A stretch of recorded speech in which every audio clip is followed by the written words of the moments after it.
Hello and welcome. This video will cover the key concepts around databases in the cloud. In order to learn SQL, you first need to have a database available to practice your SQL queries.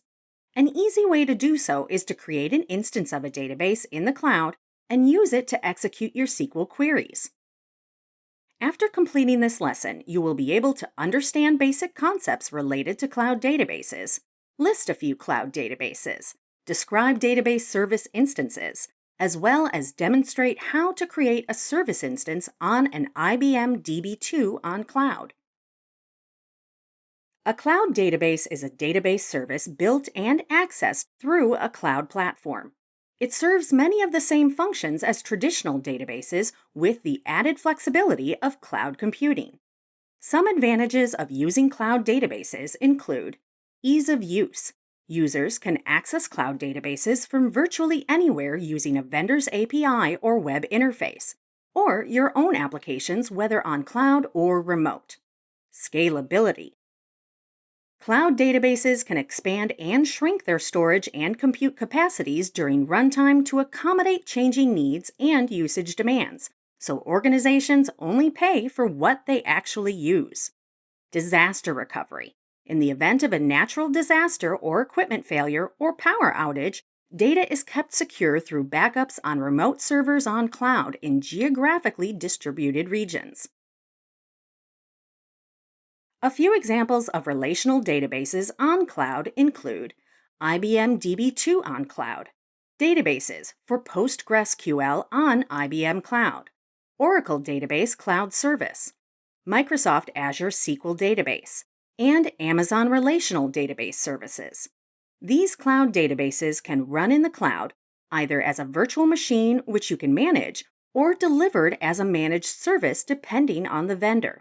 The database services can either be single or multi-tenant depending on the service plan. To run a database in cloud, you must first provision an instance of the database service on the cloud platform of your choice. An instance of a database as a service, or DBaaS, provides users with access to database resources in cloud without the need for setting up of the underlying hardware, installing the database software, and administering the database. The database service instance will hold your data in related tables. Once your data is loaded into the database instance, you can connect to the database instance using a web interface or APIs in your applications. Once connected, your application can send SQL queries across to the database instance. The database instance then resolves the SQL statements into operations against the data and objects in the database. Any data retrieved is returned to the application as a result set. Now let's see how a database instance is created for DB2 on cloud. IBM DB2 on cloud is a SQL database provisioned for you in the cloud. You can use DB2 on cloud just as you would use any database software, but without the overhead and expense of hardware, setup, or software installation and maintenance. Now let's see how we can set up a service instance of DB2. Navigate to IBM Cloud Catalog and select the DB2 service.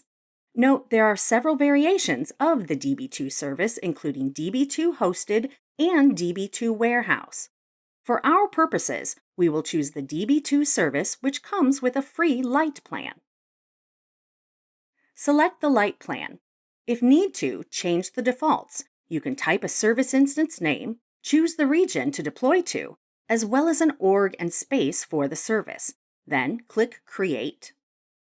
You can view the IBM DB2 service that you created by selecting Services from your IBM Cloud dashboard. From this dashboard, you can manage your database instance. For example, you can click on the Open Console button to launch the web console for your database instance. The web console allows you to create tables, load data, explore data in your tables, and issue SQL queries. In order to access your database instance from your applications, you will need the service credentials. For the first time around, you'll need to create a set of new credentials. You can also choose to create multiple sets of credentials for different applications and users.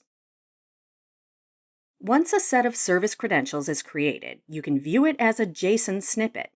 The credentials include the necessary details to establish a connection to the database and includes the following: a database name and port number, a host name, which is the name of the server on the cloud on which your database instance resides, a username, which is the user ID you'll use to connect along with the password. Note that your username is also the schema name in which your tables will be created by default. Now that you know how to create a database instance on cloud, the next step is to actually go and create one. Thank you for watching this video.